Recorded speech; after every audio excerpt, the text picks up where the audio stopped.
魏无羡忍不住翘起嘴角，问：蓝湛，你一个人就行了吧？蓝忘机声音沉稳，根本听不出正在用力，答：可。那好，六师弟，给韩光俊腾开地方，你去帮忙引怪。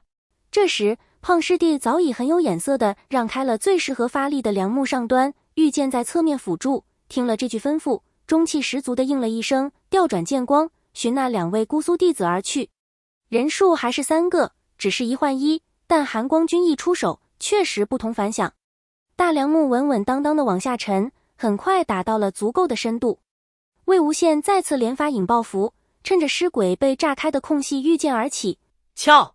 不等他话音落下，那垂直入水的梁木已被推得倾斜了少许角度。魏无羡剑速极快，腿脚更快，借着剑的冲势，从侧面奋力一踹，踹得那大梁木一震，倾斜的角度更加明显。几番冲杀，少年的鬓边额角已挂上了晶莹的汗珠，很快被随意抹去。进展十分顺利，魏无羡笑容不减，对寿师弟挥手道：戒备。寿师弟应是，架剑让在一旁。俏不比夏装，不需很强的力气，反而要求经验和技巧，便由魏无羡与蓝忘机一左一右一起扶着梁木顶端，而边上的寿师弟也没有闲下来，而是负责将沿木梁往上爬的凶尸山鬼一一打下去，忙得根本无暇顾及其他。魏无羡见状，又趁夜色壮人胆，扶着梁木的手挪了几寸，正按在另一双微凉的手背上。蓝忘机分心瞥了他一眼，没有开口，也没有把手挪开，没有反应，反而让魏无羡脸皮有点发烧。他忍不住冲人抿嘴一笑：嘿嘿，便宜行事，便宜行事。专心。好好，我专心，那就烦劳韩光俊用力推一下吧。蓝忘机闻言，照例不问原因，推了一下，推动的角度和魏无羡飞起来踹的那一脚几乎完全一致。魏无羡凝神，侧耳静听了一息，再来。大梁木便分毫不错的再撬了一次。好，先停。他从怀里摸出一张符，甩手引燃，一丝若有似无的消食气息飘了起来。饶是夜色暗淡，符纸上引出一道淡灰色的烟仍然清晰可见。等烟一成型，便被魏无羡甩手放出，入了水，却没有下沉，而是固定在水面。又过几息，有如应和似的，从水底飘起了同色的烟气，和水面上的头一道遥相呼应。魏无羡眯眼目测，2道烟气相距约2尺余，便嘿了一声：不行，还差点，继续推。蓝忘机一用力，按着他手背的魏无羡便立刻感受到了，所谓便宜行事也不完全是个借口。他当即也和蓝忘机一起使劲：别停，保持住，将2根烟线的距离拉远。想了想，又补充道：水底的烟先是梁木最低端燃起的，虚骨几何？弦2丈1，鞘至骨1/3，暂停。好。2人并心合力，缓缓推那梁木。魏无羡默算了片刻，呼道：二哥哥，1/3，少不少？蓝忘机手中力度不减，撬动那大梁木缓缓抬升，一边问：为何不一气而成？魏无羡笑道：6怪，省劲儿。不等蓝忘机有所回应，他已经冲着对方眨了一下右眼。不过6几次，6到什么程度，要看撑杆人的力气多少。若是6他有损二哥哥的战力，可要得不偿失了。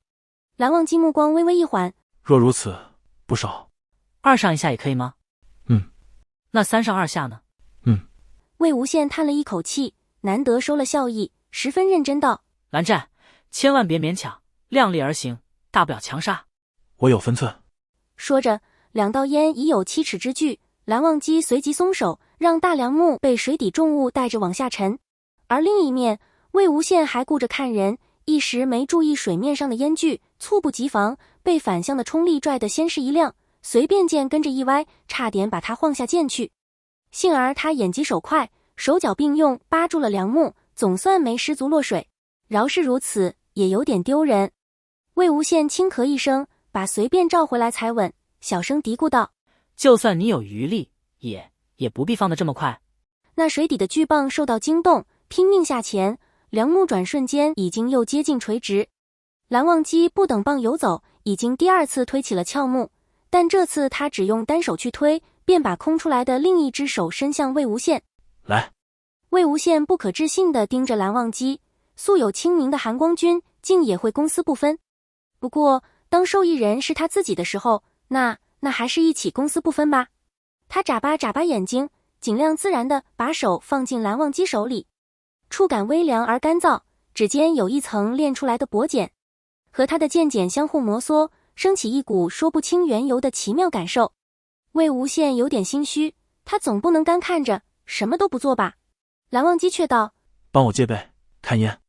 哦。蓝忘机刚才明明烟具比他看的还准，这理由找得可真合适啊。魏无羡想了想，到底不安稳，往地面一看，兽师弟赶怪忙得恨不得生出三头六臂，便对蓝忘机道：蓝湛，你身上有没有符箓？符纸也行，我的刚才全用光了。有。何处？借来一用。魏无羡一边说着，已经一边伸出手去摸，果然在绣着云纹的腰带里找出来一叠，前面数张是画好的灵符，后面整整齐齐一叠空白符纸。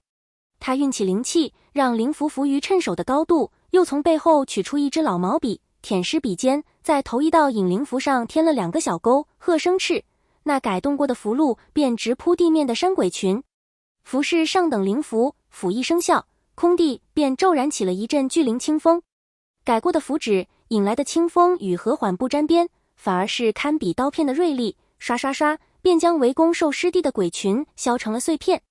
兽师弟缓了一口气，抬头正要道谢，却见自家大师兄不知为何与寒光君手拉着手，他惊得倒抽了一口气。大师兄你和寒光君。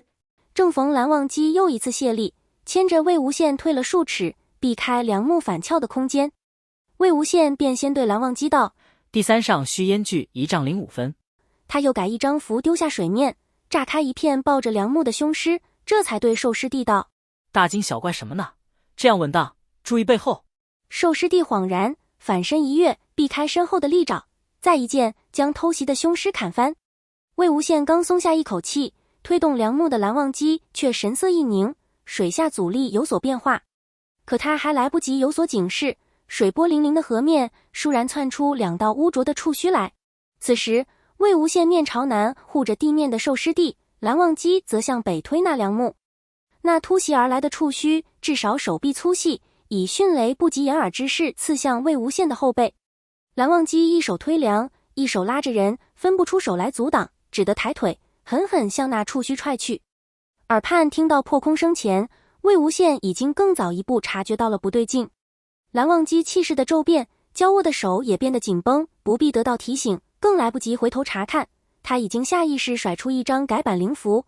那符箓飞去的方向竟与蓝忘机的侧踢几乎完全一致，不出意料的双双命中袭来的触须。说时迟，那时快，交锋不过短短一瞬，改版引灵符引来的锋刃发出数道割裂血肉的轻响。魏无羡回过头，正看到那被蓝忘机踢中的一根像被水泡软的面条，软趴趴的掉落水面，而另一根触须大约想卷住蓝忘机的小腿，却出师未捷，在锋利的锋刃之下寸寸碎断。魏无羡惊出了一身冷汗，不由道：这也太危险了，不如我们……他松了一下手，却顿住，又若无其事地握了回去，还有点故意地捏了一下蓝忘机的手心。若他不是和蓝忘机牵着手，那么便不会这么快觉察到背后的袭击。可反过来，若不牵着，蓝忘机根本不必用姑苏蓝氏并不文明的腿法退敌，完全可以用其他的方法解决区区2根触须。一利一弊，既然蚌母的袭击没成功，那就不必纠结对错，偷得片刻是片刻吧。魏无羡心念电转，刚把后半句话吞回去，瞳孔却骤然一收，毫不犹豫地将手中刚刚画好的3张引爆符全部丢了出去。他一动，蓝忘机迅速会意，猛地一推梁木，同时侧身借力，接连2脚，一脚一条，把换了个方向攻来的触须一一踹回水中。半空中噼噼啪啪一串碎响，爆裂符晚了半步生效，把剩余几条触须炸碎。2轮袭击之后，一时间山鬼不提，凶尸止息，水面一片不寻常的静寂。不对，绝对还没完！魏无羡心中警铃大作，喝道：戒备！兽师弟大声应是。蓝忘机虽然默不作声，一边用力去推大梁木，另一边却轻轻捏了一下他的手心作为回应。再看河面之上，2道烟的距离越来越远，7尺、8尺、9尺、1丈。魏无羡心中一动，呼道：放手当心！他的语速已经足够快，却快不及蓝忘机。那梁木蓦地一沉，达到足数的烟距后，被猛然卸去了力气。那大梁木自下而上猛地一颤，水面之上被符箓炸碎的触须，竟如按下开关一般，同时动了起来。碎块、切片，转瞬间化为无数条细瘦的触须，同时昂起头，毒蛇似的向三人卷来。魏无羡再顾不上其他，猛地一拉蓝忘机，用你的剑。如果你喜欢我分享的小说，请点击订阅频道，你们的观看是我剪辑影片的动力，感谢您。